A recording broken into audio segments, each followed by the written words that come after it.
Destination mark.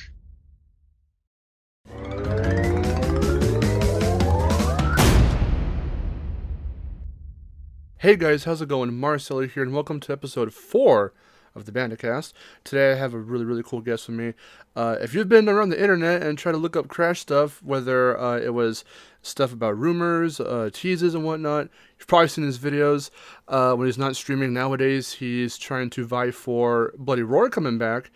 Really cool stuff. Today I've got Jerimiahisaiah. What is up? Hi, I'm on the Bandicast now. I was not expecting this. And this was not planned. It just kind of happened. But hi.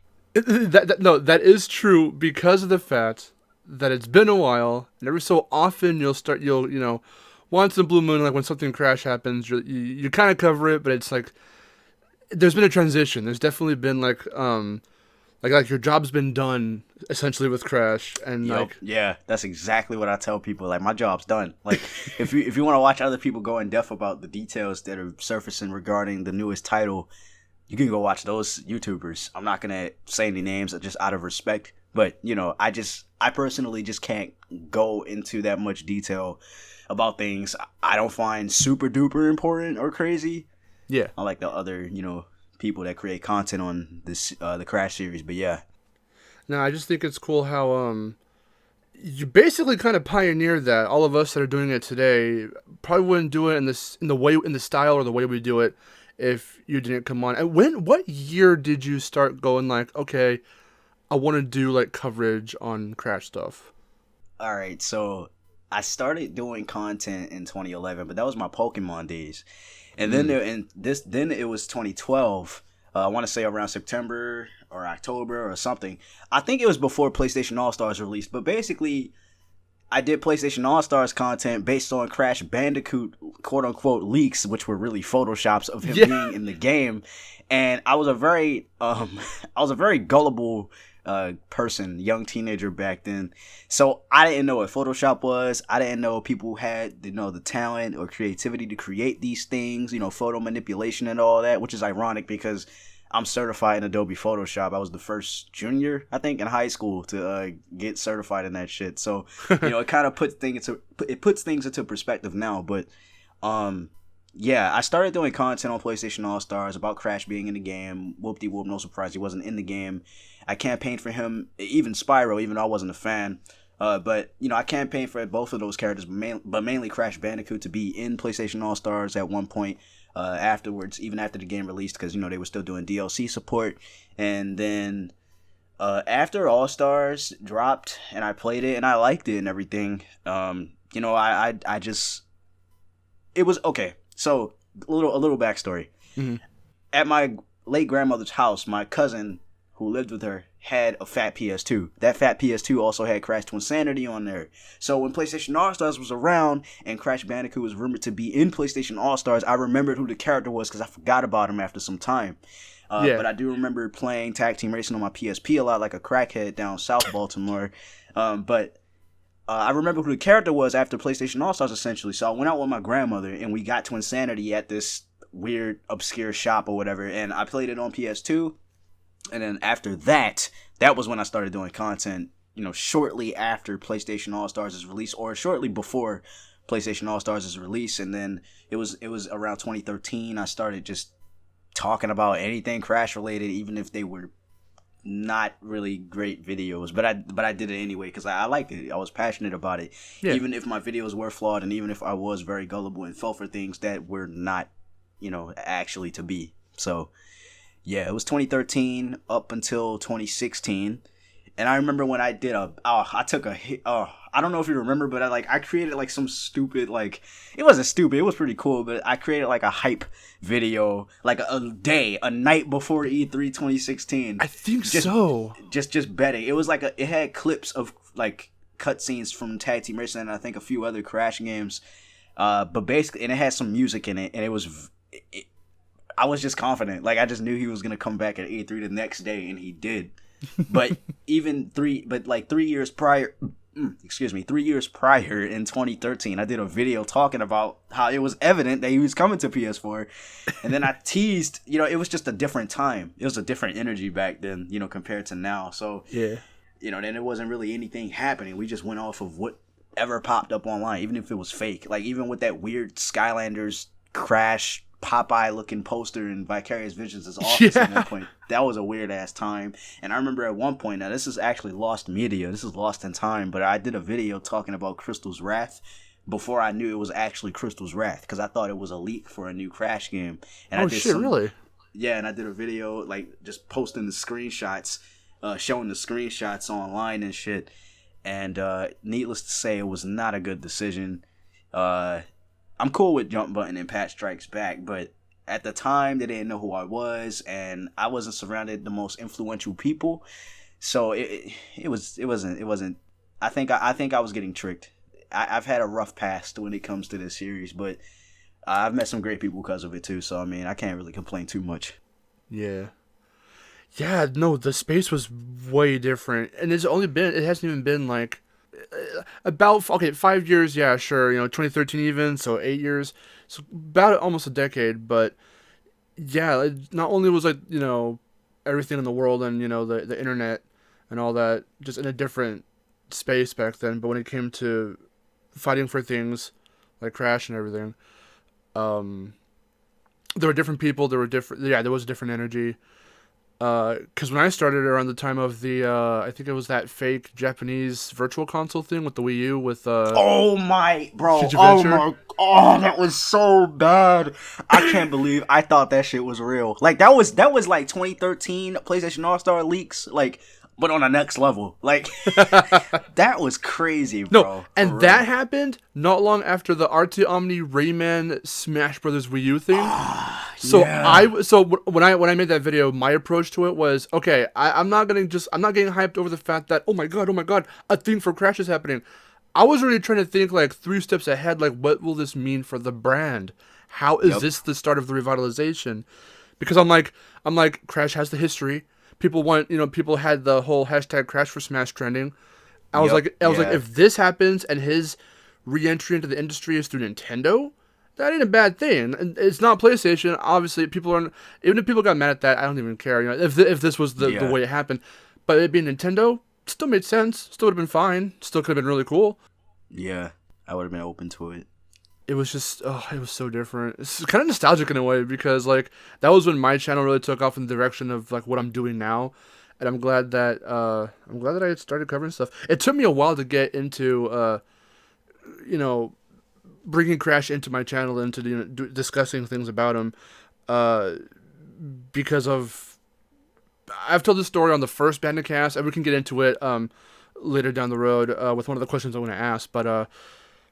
Basically, like, my headspace was a little bit different. Not in, like, a negative way, but just in the more, like, in the realm of gaming. Not in the realm of, like, my life. Yeah. In the realm of gaming, I was a little confused about, like, just the whole Crash thing. Should I stay on the train or not? Or should I move on to other things? Right. But putting my foot in the door with that, I believe that one was the very first discussion video for Crash that I made. And then, like, from there, what else happened? There was that HD render for Crash 3. I know you went over that first, and then I followed suit. Yeah. Stuff like that. It was posted by a PlayStation division on Twitter. Yes. Yeah, all those divisions kept saying shit about him. Yeah, every time, like, PS France or PS fucking, like, Saudi Arabia or some shit would say, like, do you remember this little guy? It's like, oh my god, please stop. Yup, I remember that shit. Oh my goodness. Oh god. Okay, so the first actual Crash-related question I have, which we kind of already started to get into, but you can go a little bit more in depth. What is your exact history with Crash? When did you first get into the series, and what was the first Crash game you ever played? Okay, so my memory's a little foggy here, but there are some key things I do remember.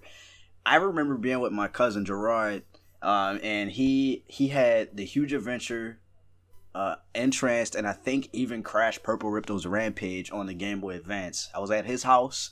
I loved going at his house. He was like my brother, and I remember playing the Huge Adventure and being in that warp room. Like, I don't know where the hell the warp room is in the Huge Adventure. It looks like it's in the sky or some shit. But like, I remember just hovering on it. Hovering over the number platforms, as well as like the level where you're getting chased by that big abominable whatever the hell that is. Yeah. It's like, you're riding on poles. I remember that. I also remember Oh God, I remember like it's a weird scar. It's not nothing something that hurts me, but Fake Crash's face in Entranced when he appears out of the portal after the fuck up when they try to take Crash, but Aku Aku was like keeping him away from getting kidnapped. I remember that frame of Fake Crash just standing there blinking, looking at the screen. Like that is something I will never ever that will never leave my head. Like that Entranced is my favorite game because of that alone. And yeah, so it was Crash on the Game Boy Advance. And then I played Crash on the PSP, Tag Team Racing to be exact. I didn't know about the other, portable versions of Titans and Modern Mutant. And then, what happened after that? Twinsanity had somewhat, had some type of presence around the time. And it wasn't until 8th grade, like a day before I went to 8th grade, I played Crash 2, Cortex Strikes Back on my PS3 as my first Naughty Dog Crash title. And I did not want to go to school the next day. I wanted to keep playing that shit because it was so fun. It was so cool. And then it was as I was around, in middle school and stuff, I actually eventually ordered. This was around the time I got partnered on YouTube for the first time. And I used that money to just buy whatever I wanted. Of course, this was before life took a turn or whatever. But I got Minor Mutant and Titans, and I wanted to see, or no, at least I think it was Titans first, and it was in that little yellow envelope thing. It wasn't in the actual case, and I wanted to see. Oh no, if it was in that, then yeah, I got it at a store. Then never mind, I got Titans at a store, and I remember, posting a picture of it, and I was like, you know what, I'm kind of scared to play this because I seen the reception the game got online, because I was one of those people that did not like Titans and Modern Mutant because of the designs, but that's because I was a follower briefly, temporarily. Then I bought the game itself and I played it and I was like, this game's fire. What the fuck? Yeah, what the fuck are these guys saying? It's not even bad. Like it wasn't terrible, but yeah. So basically, I started off with the Game Boy Advance Crash games, then Tag Team Racing on the PSP, then Twinsanity, and then Crash 2, and then Titans, and then I eventually played all of them. It's a mess. It's a mess. I like how you started like basically in the middle, kind of, and then you went back a few generations, and then you went forward, and then like that's where you started to like follow it. That's really interesting because I don't think I have talked about to anyone else about like it happening that way. Because with me, like, I mean, you've probably heard it before, like it was me in this and the beginning, and it just took off from there. The first game was my first game I ever played. Didn't your mom play it with you too? Yeah, well, she played Sparrow with me. Okay, cool. My grandparents would help me with Crash and would show me how to like spin the little wooden cogs and like the Great Gate and stuff like that. So I learned little things like that from them when I was too young to figure it out myself. But like I was basically there for every other game because like I don't remember getting the original trilogy. Or even, any of the PS1 games, really. The first game I remember receiving was Wreck the Cortex, because that was my first PS2 game. That was Magical Christmas. But from there, like, I was still too young to have that concept of following when, like, new stuff was going to come out. Because you never know as a kid. You hear about it, or you happen to flip through a magazine and see, like, oh, coming soon, here's a new Crash Bandicoot or whatever. Yep. That's actually how I found out about Twinsanity, because Hollywood Video used to have those little pamphlets of like the current stuff and up and coming stuff for the movies, and then you flip that shit upside down and look at the back, and they had a little gaming section. And my grandma was flipping through one of the latest ones we had gotten, probably like a few days prior, and I didn't look through it yet, and she saw Crash, and she showed me. I was like swimming with my friends in the backyard, and she showed me Twinsanity. I was like, whoa, what? And like that's how I found out about that. So like every game that would come out from that point, and then I started following Crash stuff on the internet once I started to learn how to navigate the internet, and I would mostly go onto like Wikipedia and look at the bottom where you see like all the different like links to the different games that you could click on.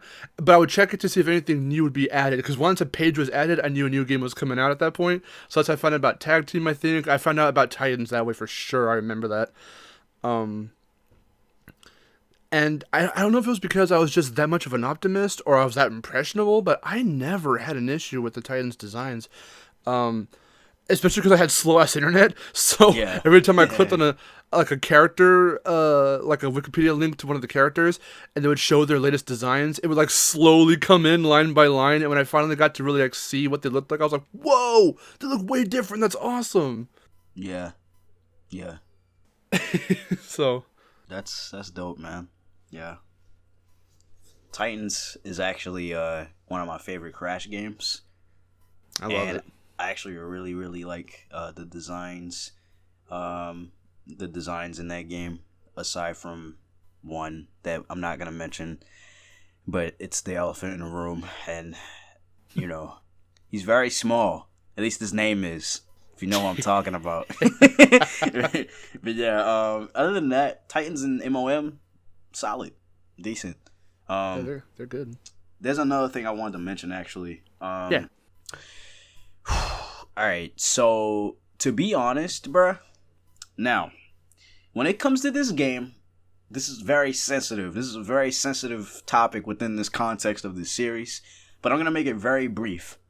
Okay. I'm just going to say, I think that Crash Twinsanity is the perfect game for Cortex, for understanding him as a character.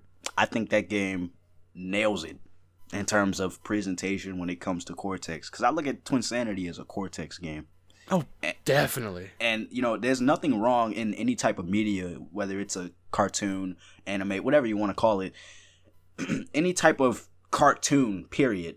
There's nothing wrong with the main character being like a support role, because it makes things fresh, and I think Twinsanity does that interestingly, while also, you know, with the main villain, and you know, adding more villains, or I guess a villain that are a duo, you know, the evil twins, to the mix. And I don't know, I just thought it was really, I just think that's really cool. So yeah, that's just something I wanted to get off my chest personally, because I think that's something that people don't like talk about. They don't mention it, Yeah. at all when they bring that game up, and I just find it a little strange. But that's just me.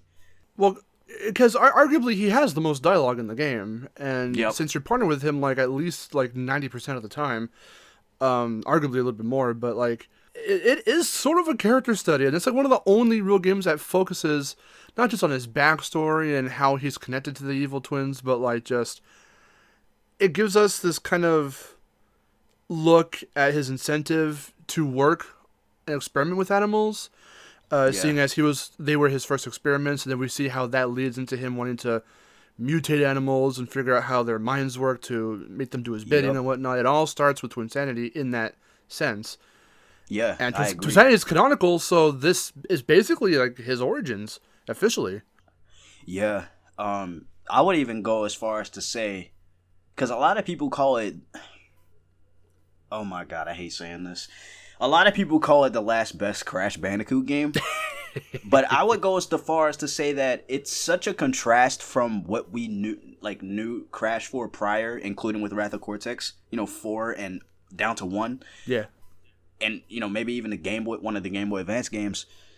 I would go as far as to say that's not a traditional Crash game. Oh, it isn't. Like, no. Because you, like, it's so... It's different. It's different. It doesn't do anything too crazy, but it does something enough to, like, really differentiate itself from the other Crash Bandicoot games, which is kind of ironic, I guess, when you look at Titans and Modern Reunion, because, like, those games' major, like, differences is just the character designs. Other than that, they're very linear. Well, at least Titans is it's episodic. Twinsanity, on the other hand, I don't know, I don't want to talk about it for too long. I'm just, you can ask me anything. I just wanted to talk about it briefly. The only thing I want to add to that, just super quick, and I won't be too long on this either, is how, like, Twinsanity basically is considered, like, the black sheep before people started considering Titans Whenever Mutant the black sheeps, because of how much it did for the series, not only taking it in a more comedic slapstick direction, even more so than the slapstick that we've seen from the other games. It's brought us more dialogue-based humor. It's brought, this more comedic take on Cortex. Yeah, you know what? Yeah, that was like the start. That game was the catalyst of what we got with Crash 6 and 7. You know, Titans and Mind of a Mutant, and I don't think people realize that. A Yeah. lot of people don't realize that. Or they don't like Maybe to that acknowledge it. Yeah, or that. Yeah, they could be selective. Calling it the last best Crash game already gives it, it. It is so weird too because of how much bigger that game was going to be. Yeah. And it's funny how, it is considered, it's even my, one of my most favorite Crash games that's not Naughty Dog, because of the fact that it still feels like a complete package, as unfinished as it is.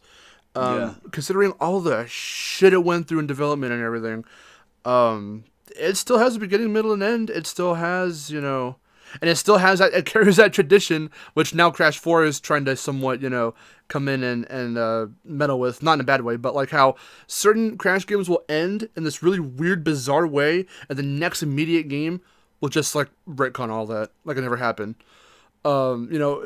Initially, Crash 3 ends, and they're all trapped in a fucking dimension. If you get the 100% ending, Wrath of Cortex, nah, they're back. It's all good. Twinsanity, he's in his mind. Tag team, even Titans, no, he got out. How? I don't know. Yeah, I guess that's the beauty of it, I suppose. There was something I was going to mention. Oh, right. So, okay, I don't want to stay on this particular game for too long, but like, I don't know if you agree with me, but I always say this when Twinsanity's ever brought up in discussion or when it's just thrown at me randomly when I'm just doing whatever. But I perceive Twinsanity as Twinsanity. I don't look at it as what it could have been. I don't like the game for what it could have been. I appreciate it for what it is, and I think people need to understand that, like, at least for me, I feel like Twinsanity is the way that it is because of its circumstances, and it is a complete game, even if it is glitchy and buggy. Yeah. But it's not evolution. If they brought back Twinsanity, the only thing they would really be able to do is to clean it up, but the game will still, be the game that it is. If you put evolution in the mix, it's not going to be the game that we are all familiar with. Twinsanity's cut content is not just some, like, Stormy Ascent level. You know what I mean? Like, it's not nothing small. It was going to have a lot more. It was going to be very, very different. And I think a lot of people people need to understand that evolution is not going to be Twinsanity remade. It's going to be evolution. Oh, most definitely. And the funny thing, too, about that is if you remember the Comeback Saga, I believe it was part 2 when I talked about the future of Crash, that was one of the things I said. Yeah, Twinsanity, at this point, Twinsanity and Evolution might as well be, are separate games. They're completely different. And I can still perceive, actually, I kind of wrote this into one of my, I don't know when it's going to go up prior to this, but like one of my next Crash videos going up sort of touches on this, like very, very briefly. But I still think that Evolution could be like the spiritual sequel to Mind Over Mutant, because Cortex escapes into space at the end, and that's where like the main, like the post hiatus series of games ends with Cortex escaping into space. Naturally, what are you going to do? Follow him into space, and then boom, evolution. Wow. Like it's not that hard of a concept to be like, oh yeah, if you want to do like a continuation. Yeah, like a lot of people are so hell-bent on Mind Over Mutant getting a continuation. It does not have to continue. Like, look at Wrath of Cortex and then look at Twinsanity. They don't play the same. Yeah. Mind Over Mutant getting a sequel does not mean that the next game, Crash 9... Wait. At this point, it would be Crash 8. Crash 8. I'm tripping. My bad. The game after Mind Over Mutant does not have to play like Mind Over Mutant.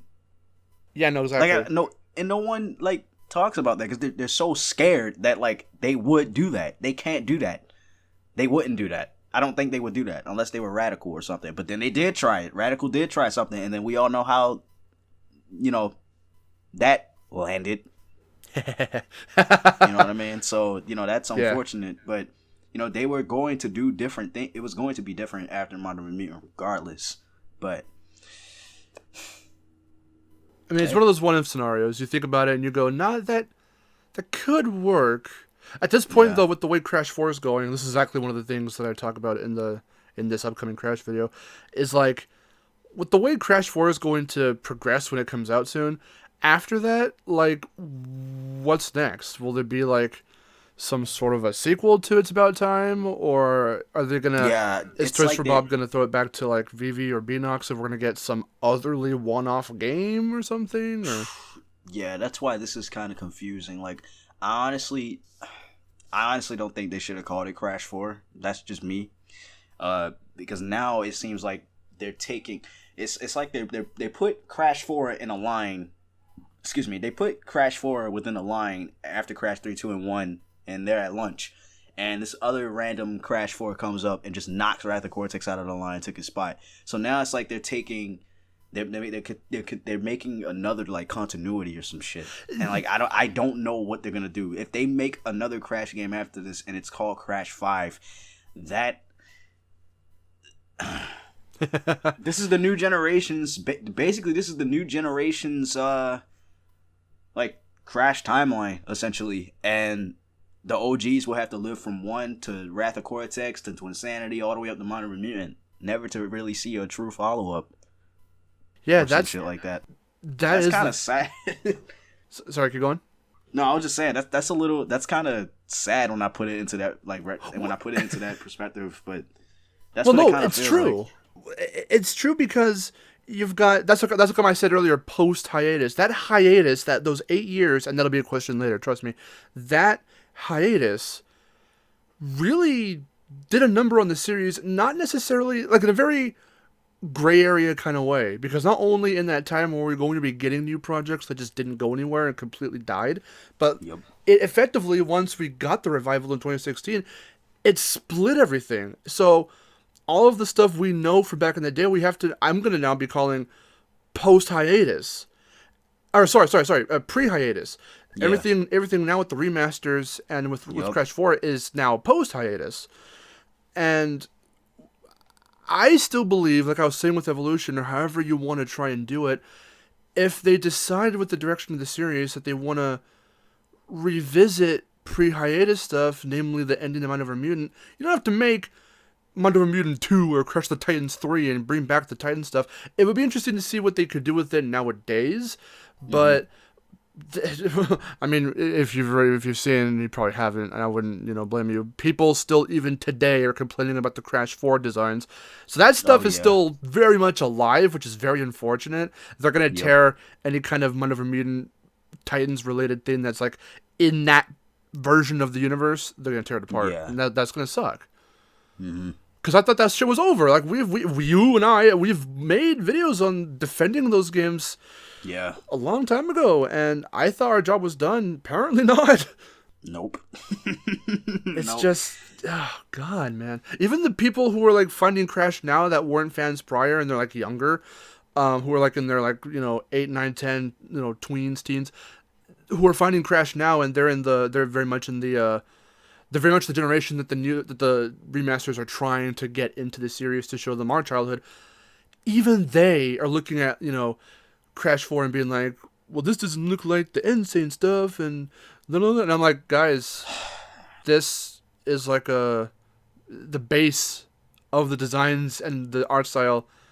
The foundation is still insane, sort of. The foundation is the classic games. Yeah. You have nothing to worry about. They're building on top of it. That's called progression, evolution. Yeah, exactly. But no one sees it that way, and we've been talking about that for I don't know how long now, about a fucking decade. Yeah.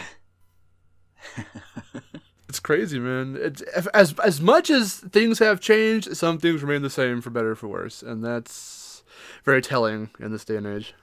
Mm-hmm. Okay, so you kind of touched on this a little bit, mainly for Freight Crash, but what Crash game is your favorite, and what are your favorite aspects from it? My favorite Crash game, without a doubt, is Crash Bandicoot 2 and Tranced on the Game Boy Advance. Because, that game is like... Okay, one of the things I really like about it is the rocket jump, that high-ass jump Crash has, and how his long-ass nose goes downwards because of the fucking air. I think that's pretty cool. I like how the helicopter pack is handled. I didn't even know it was in Wrath of Cortex at the time when I didn't know it got ripped from that. I don't know. I like that Fake Crash has some type of significance within the story. I think that's really cool. I actually wanted to present it in Tranced on the Game Boy Advance, like the actual cartridge. I did not emulate it. It would, I don't know. It's just a really cool game. I like that Evil Coco and Evil Crunch are a thing, even though they have some weird ass latex suits going on or whatever the fuck. But you know that game is like that game's really unique, and I loved the jet ski levels.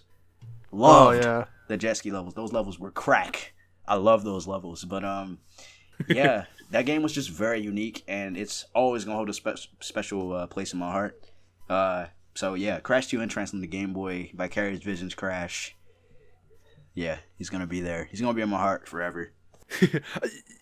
You ever start to think that is the first game since the first game that broke the warp room formula? Oh yeah, It's like a little bit of like a world map kind of that's thing. another thing too. I love how they handled the level selection in that game. That was really cool. I think the structure is very unique as well, and that theme. Don't even get me started on that theme. That theme slaps. Oh, I love it. Yeah. Okay, so the next question on the opposite end of that: what game is your least favorite, and what aspects make it your least favorite? Well, I'm not going to say Boom Bang or Crash Purple. Okay. Please, Or Bash. That's the fast answer. Yeah, that's easy. Let me think about this. Let me use my brain a little. I'm gonna say Crash Bandicoot. Oh, you know what? Fuck. All right. You know, I want to say 3, but I also want to say Wrath of Cortex. Damn. Because I like 3, and there are some things I like about Wrath of Cortex, so I guess I'm gonna have to go with Wrath of Cortex. It's just that game just screams capitalism, and they're trying to like imitate what Crash 3 did, but worse. That game had potential. That game could have been better, a lot better, but. Oh Jesus, bro! The oversaturation with the vehicle levels, as well as the kind of underwhelming crunch boss fights. I don't think they were terrible by any means, but that game's presentation is just doo doo, and it could have been handled a lot better. See, the thing is, it was going to be actually because Mark Cerny was supposed to head that project, and he wanted to take it in that open world direction that Twinsanity would end up seeing. Universal said no, make it a linear platformer. Yeah, that game. That was like one of the, not to get too off topic, but that's one of like the biggest things I remember Jason Rubin tried to fight against during the last remaining years that he stayed at Naughty Dog. Have you ever seen that? I believe it was 2002 or 3. Controversial speech he gave at this one like talk somewhere. No. I forget. It was right around the time that Jack 2 or 3. I don't remember how many Jack games he actually worked on. I don't know if it was all of them that Naughty Dog did, but around the end of one of the, like, it was probably 3 or X, I forget. He ended up going. They were at this event somewhere. I forget where it was, and he was talking about how developers get treated in the space of how they get to release their product, how they get to market their product and all that, and how little control they actually have of that stuff that they make. And it's just that level of, there's the supply and demand he talks about, and then there's the level of, what am I trying to look for? Property that they own, I guess you could say, for lack of a better term. How much of it that they actually have the say over versus, it's basically the publishers on top, the developers at the bottom, because the publishers are the ones that really get it out there. The developers are the ones that make the product. And with how much that they are allowed or able to get it out there. And it says a lot, out of the realm of Naughty Dog when you see the Crash series, how, Universal demanded that Spyro and Crash have these new games come out because they were so into how much money they were making with the original trilogies. Yep. And for some reason, I don't know. Now, I don't know why they decided, let's give these big properties to guys that have never had any. There's no history. There's no nothing. Some of these guys are new, for Equinox and all them. Like, they had like maybe one game under the belt, or Enter the Dragonfly was like their first game, and it's like, oh my god, well, no wonder why it's like so bad, Yeah. It's telling, and it's really crazy that Wrath of Cortex, bringing it back, Wrath of Cortex was going to be so much bigger, and Mark Cerny had these aspirations for it, basically. But Universal, being on this time crunch, wanted it out for the holidays, I think, and we got what we got.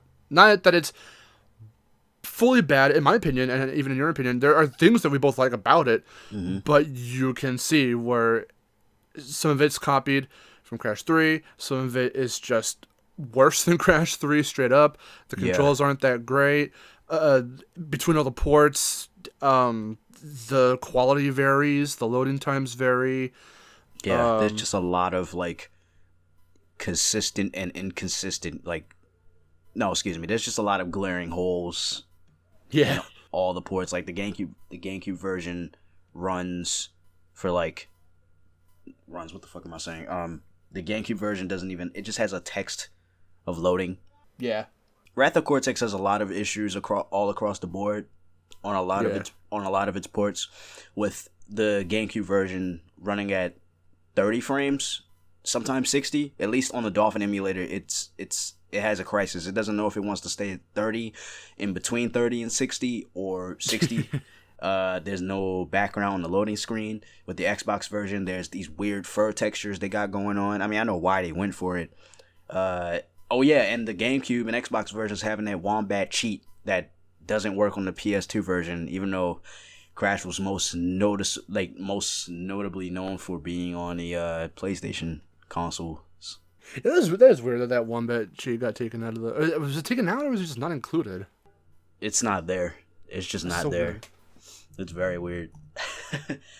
So yeah, there's just a lot of issues all across the board when it comes to that game. And that's probably why it's my least favorite. It's just not great to play. Only for like 20 minutes maybe, just to pass time, which sucks. But yeah. Okay, so in that hiatus, that 6 to 8 year time gap, whether you want to look at it with the mobile games or the console game, where we had nothing for Crash. If people have been around on YouTube, like I was saying in the introduction, and they found you there, even besides that, I guess, in the realm of gaming, what were you doing to fill that kind of gap until you found out, and you were fighting for Crash to come back on PS4? Could you run that back? In the 8 year time gap, basically, what was your gaming life like in the period of no Crash? Bruh, I don't think I was the same person. Like, I went to school, I did what I usually had to do. I played games, but it was mostly Pokemon. Yeah. It was probably Pokemon. Maybe Smash Brothers Brawl here and there. I think I remember briefly playing online at one point with some friends via Skype. But I wasn't really that much into gaming as I am now. Maybe besides Pokemon, once again. Pokemon was really that other series that I stood by. And maybe like a couple of Sonic games or something, but that was really it. Nothing crazy. It wasn't until 2012 that was when I started to get more invested into things, especially with PlayStation All-Stars, because that was a very different type of game from what I usually played. Yeah. And then, I remembered who Crash was because of All-Stars. And then eventually, I started playing him. And it was because of All-Stars, actually. All-Stars was the game that made me find out who Gex was, and Vex and Ty and all these other characters, all these obscure ass platformer characters that no one knew about. Tomba, Klonoa. Like, that game really, really that game helped a lot. Exposed a lot of good franchises to me. So that's awesome. Yeah, I want to say, like, even when I was online and Crash was, not back, or at least the resurgence process didn't start, however you want to look at it, I was playing games like Gex and everything, and Tomba and Klonoa. I was just playing those because I like those too. I like those games as well. So, yeah. That's awesome. Yeah, so it wasn't just Pokemon. It's really cool because, so basically in that time, you were finding out all these other platformer characters and learning about their series and whatnot, and then even having your own established stuff that you stuck around with. With me, it was a really weird time because of how stuff in gaming was changing, and the direction and the feel was changing from the platformers of yesteryear to now we've got like Call of Duty, Battlefield, Halo, gritty stuff, shooters, GTA, and even I think what made people not care for things like Legend of Spyro, Crash the Titans, Jak 2 onward is because the platformers that were around for as little as they were up until a lot of them just fizzled out or took a different direction. That exact thing happened. They took a different direction. Crash has tattoos now. He looks a little bit more punk-like. Yep. Spyro went more epic and tried to be this high fantasy, story-driven thing. Yep. And Jak just straight up is shooting motherfuckers. So, like, things got really crazy. And even going back again to Naughty Dog and Jason Rubin and them, they themselves have said in multiple interviews that exact change in the industry literally influenced Jak's direction, just changing dramatically between 1 and 2. And the more you look at the way, even Rayman sort of, got a little more punk before becoming 2D again later down the road with Origins. Yep. Rayman 3, that's why Rayman 3 is the black sheep of the 3D games, It went that little, even Spyro with Hero's Tale, they all ended up having this kind of more sarcastic edge to them, and they were more comedic. Yeah, I'm convinced it was a trend. It pretty much was. It was like a mid to late 2000s thing. Yeah. Because now we're seeing that when those series are coming back, or even other platformer, like obscure platformer characters are coming back, that kind of era, well, it might still be represented like in Nitro Fuel. A lot of that is still kind of there because they wanted to honor that was a point in Crash's lifespan. The overall feel is kind of back to that more kind of classic, nostalgic feel, even though Crash 4 is trying to take that and now do something new with it again. Yep.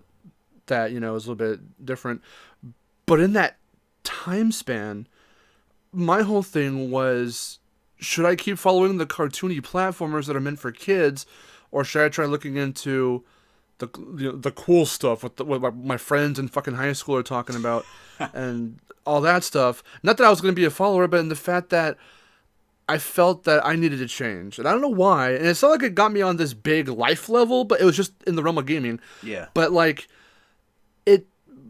gaming was a lot of what I was doing back then. And it was, of course, it was all for fun and everything else. But, like, it was a weird time because I had no clue what I wanted to do with what games I wanted to keep up with. And once, I was waiting 1, 2, 3 years after Mind of a Mutant, realizing that nothing for Crash was happening again, and not knowing everything that was going on with Landed and all the other canceled projects, I was just like, is that it for Crash? And for Spyro being in Skylander? That whole thing happened, and don't even get me started on that.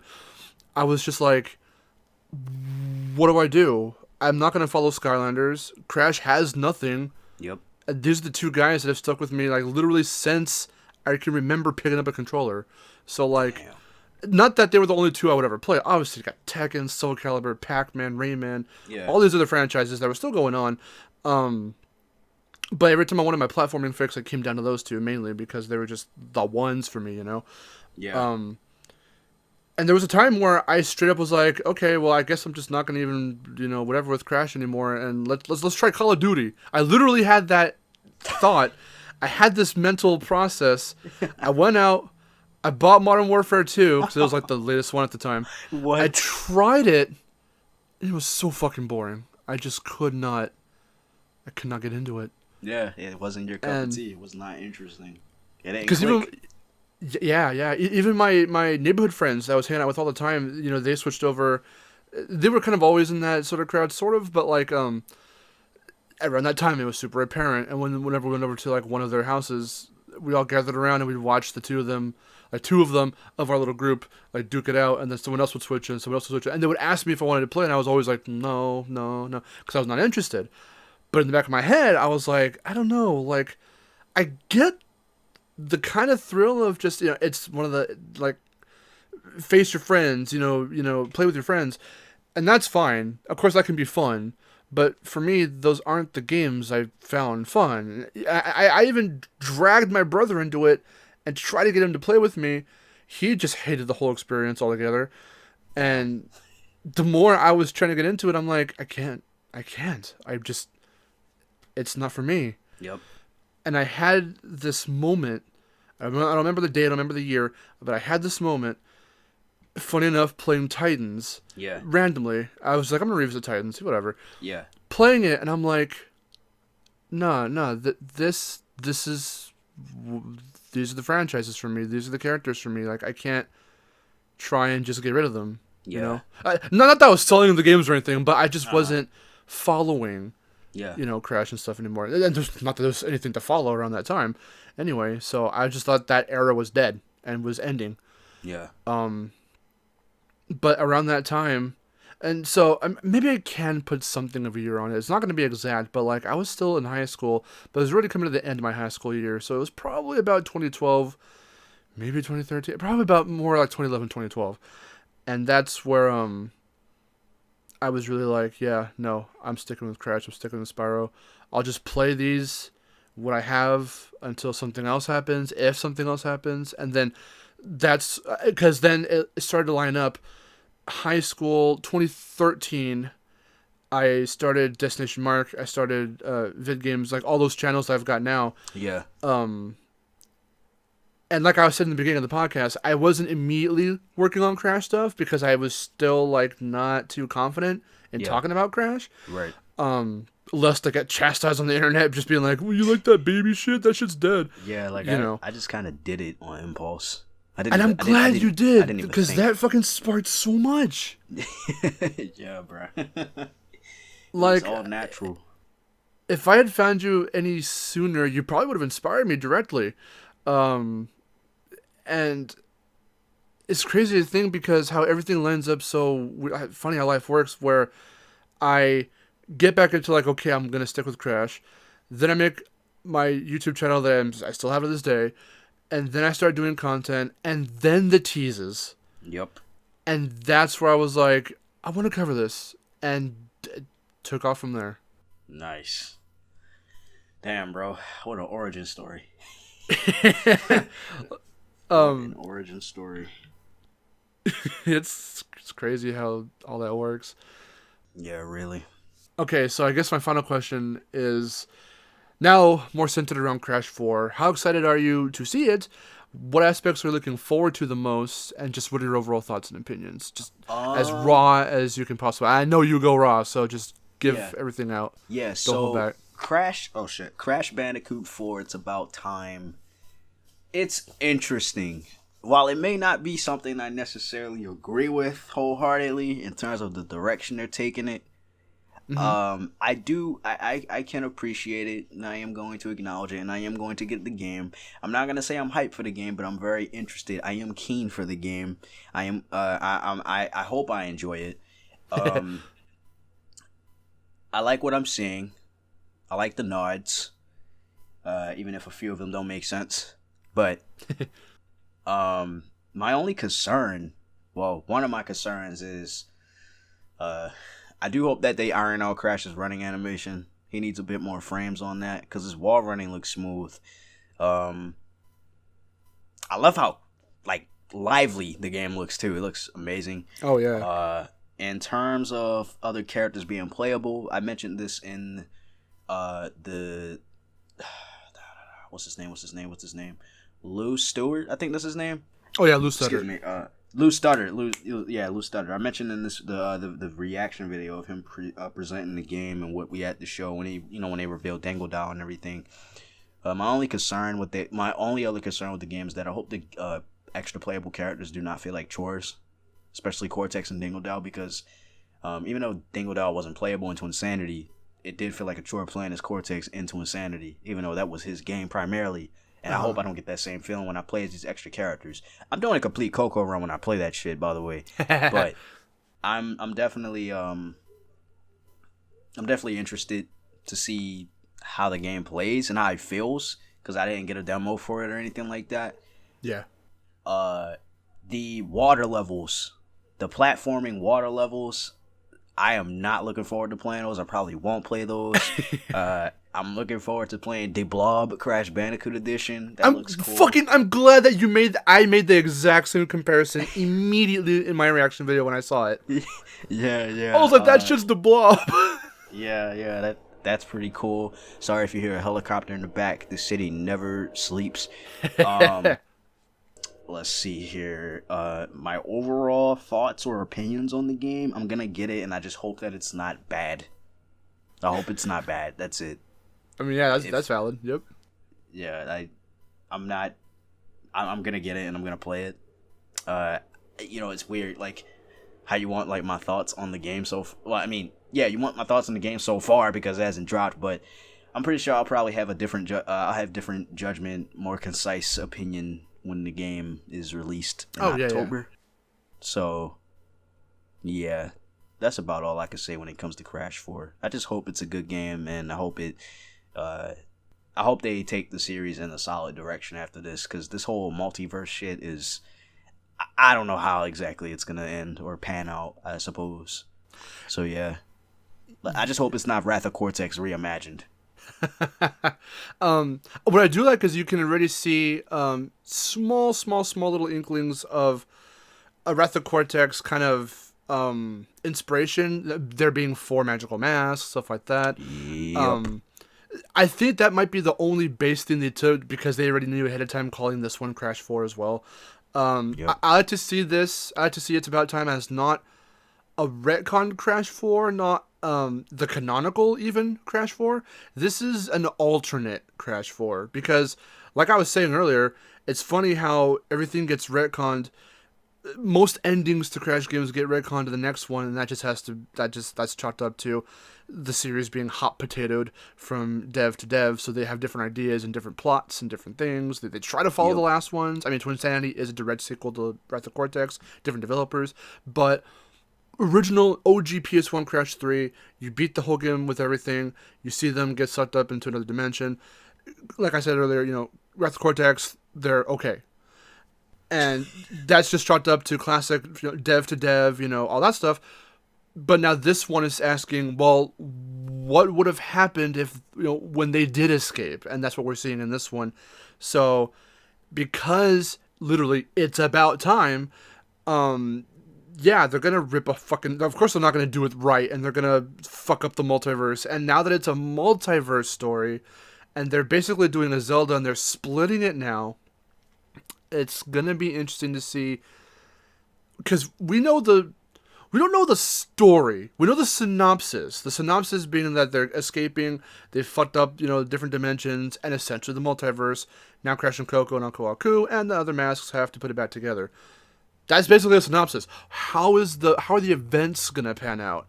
What are Cortex and Entropy doing in trying to escape? Where are they going? What are they gonna do? How are the boss battles gonna be like against them? And what is that gonna imply for how the game ends? It's gonna be really weird, and I'm hoping that Toys for Bob is kind of...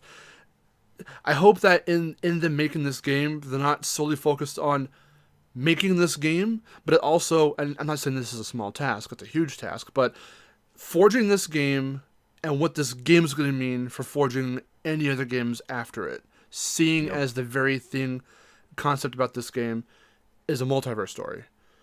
Because they already said they are in fact going to reference other games, so we'll see, not so much in the fact of, oh, here's this character from such and such game the way Nitrofield did it, but more so, they're going to find a way to somehow incorporate different little plot points from the past games somehow into this one, which might mean that might be through the different characters, or whatever, I don't know.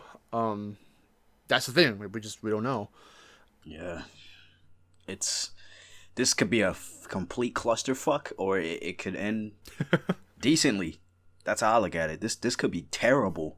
Like, I mean, yeah, it has the potential. Yeah, they better not fuck this up. There has to be a focus. That's the thing. Yeah, there definitely needs to be focus. But when you're juggling so many things, it can be challenging. And this is very creative. I never expected them to do some multiverse shit with Crash Bandicoot of all franchises. So I don't know. Well, I'm optimistic, but I'm cautious. That's how I look at Crash 4. Cautiously optimistic. That's a very nice way to put it. Yeah. Yeah. Same here. Because you think too, it's not like this is Crash's first rodeo with time stuff and space stuff and all that. Far from it, but in this way, yeah, we haven't seen any rift dimensional fucking multiverse stuff. That has never been a factor. Nope. And it's really weird to do it with, again, a franchise that hasn't had one solid developer. So the fact that the games are all cookie cutter and weird in the way that the plots throughout the games even go, and then to come up with a game some odd years later that's gonna try and like cut a new fucking like pathway that's gonna lead to probably other games, or however that's gonna work. It's what my philosophy when it comes to time travel, time manipulation is when you introduce that into whatever it is you're doing, a movie, game, whatever, you gotta be on that shit. You have to make sure that you follow it through. The rules of in universe for this one particular product make sense, but then anything you do prior or rather after has to follow through with what you're laying down. And only that, but like it has to make sense. And that's the part where it gets weird. Like, have you seen Endgame where they're trying to fucking figure out how time travel works and they're referencing all these other movies? Yeah, haha, it's funny. But when you think about it, even the fucking movie itself doesn't follow its own rules very well sometimes. Yeah, and that Crash 4 can do that too. It can easily fall into that. It's super easy to fuck up a time story. Yep. And that's where we have to be cautiously optimistic. Yeah. I hope this game ain't trash. I really hope this game ain't garbage, bro, because whew. Damn. They got me caring about story for Crash now. Ridiculous. Absolutely ridiculous. See, this is exactly why I wanted you to come on. I'm basically trying to bring you out of retirement so you can just flip your brain back into Crash mode for a minute. Because I was so curious to hear your thoughts on all this stuff. Yeah, it's refreshing. It's very refreshing talking about Crash again. Feels kind of fun. But yeah, I just, as split as the fan base is, and as, what's the word I'm looking for? Inconsistent the games are in terms of quality. Mm-hmm. It's manifested into a beautifully conflicting series, and I can appreciate it for what it is. I hope they know what they're doing. That's all I can say for Crash Bandicoot 4. It's about time. I just hope they know what they're doing. The game looks promising, but it can flop in a second. Yep. So, yeah, I mean, it's obviously going to sell, but I'm interested. I'm interested to see where they take the game. And, yeah, will we get a Crash 5 after this? Let's see what you guys think. Yeah, I kind of hope not, but I don't know. I don't want to think about it too much. That's really all. That's all I can say when it comes to Crash 4. I think. Oh, sorry. I was just gonna say I think it's fun talking about this game in particular because we don't know what to expect. Yep. I could see how you didn't want to cover too much of Insane or too much of Nitro Field. Because of the fact that it's stuff we already know. And not that that's bad, but, like, it's mainly for those who have never played, like, the original CTR or whatever, and getting to see, like, all the nods and references to other games was something that we never thought we were even gonna... That was a thing we never thought could happen. That they would dare to do, but they did it, and they did it well. But we knew what to expect for the most part. This game is fucking, like, I don't know what they're gonna do. So, like, with every new presentation or trailer that they show us, it's like Mario Odyssey. There's always something crazy about the gameplay and something big that's a huge feature that they never even hinted at in the previous presentation. Like every time they show it off, there's always something new, something big that we get to witness or experience. And yet they're not spoiling us so much. There's still stuff that we don't know what direction the game's going to go in with its plot. Like I said, we know the synopsis, we don't know the plot, and how it's gonna, unravel itself, as it were. So I'm still looking forward to whatever else they plan to show, and playing the game in October. Yeah, One last thing I was just thinking is that I feel like story is going to be more prevalent in this title than the gameplay is. Not to sleep on the gameplay or push it to the side, but it is just Crash 1 to Wrath of Cortex gameplay, essentially. Yeah. So I feel like because of that, because the gameplay isn't too ambitious, the story is what's going to take the cake for this game. I believe so. I feel. And plus they keep mentioning that Coco is important in the story, apparently, so... That's true. And you got these new masks involved and stuff, so... As well as Cortex and Entropy themselves and Uka Uka, so... Wait. Uka Uka, right? He's involved, right? Yeah, he has to be, because he was at the end of Warp. But, yeah, I feel like the story is going to be more prevalent in Crash 4. Yeah, so I think so, too. Yeah. I think that's all I can say, Mark. It's been a very fun discussion. Yeah, man. It was great. It was great being on here. Thanks for having me. Yeah, of course, man. But before we head off, what you got going on right now? What are you streaming? What are you doing with Bloody Roar? Go ahead and plug yourself. Well, if you want to stay up to date with me, just follow at Jerry the OG or Isaiah or both Twitter accounts on my Twitter, since my OG account has been suspended. Which sucks. Yeah, it sucks. But I primarily stream. I stream on weekends. Though I did take 2 days off this weekend rather.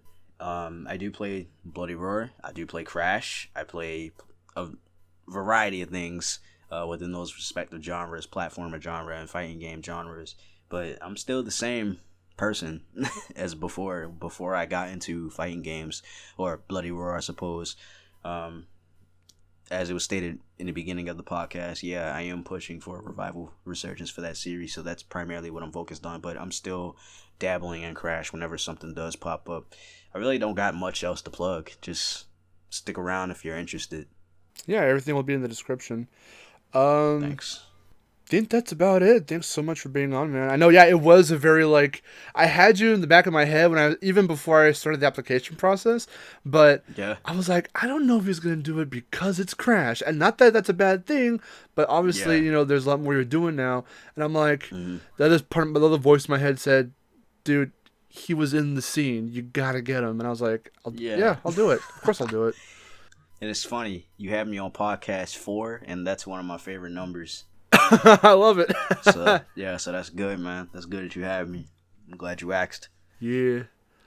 Oh, all right, man. Well, so ends another episode of the Bandicast. Is there anything else you want to add very last minute? Stay true to yourself to carve your own path in life, and don't let anyone dictate the way that you live.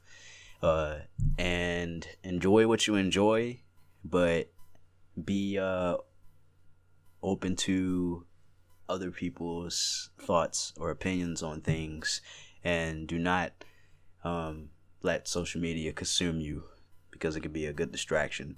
And look at grass. Look at what's alive around you, and just take your mind off of things. So yeah, that's all I can say. Nice. All right. Well, until next time, I'm Mark. And this has been Jerimiahisaiah, or Jerry, or Jay, or Jeremiah, or Isaiah, the OG, or Isaiah. I don't. That's fucking weird. But yeah, this has been us. Thank you for watching, and I hope you enjoyed listening to what him and I had to say about Crash and other things and stuff. Also, I forgot to mention, I was trying to find a way to weave this in. Also, I own your copy of Twinsanity now. Oh yeah, I know. That shit was I know you have that. Funny. Yeah, I remember that. I remember the video too. Yeah, fucking G-Man Rocks, Gianni, our friend, he had a giveaway contest, because you gave it to him, you signed it, and then he had a giveaway for it, and I happened to have won out, and now I have your signed copy of Twinsanity. I played it, and I think it actually froze on me once. I forgot where, though. Yikes. That's tragic. It's really funny. Damn, can't tell if that's the game itself or if it's the disc. Sorry, I had to take a jab at Twinsanity there. It's fine, man. But yeah. Thank you guys for watching, or listening, rather. And I hope you're not watching just the static screen. Yeah. We'll see you guys later. Thanks so much for listening. Take care. Peace, everyone. Peace.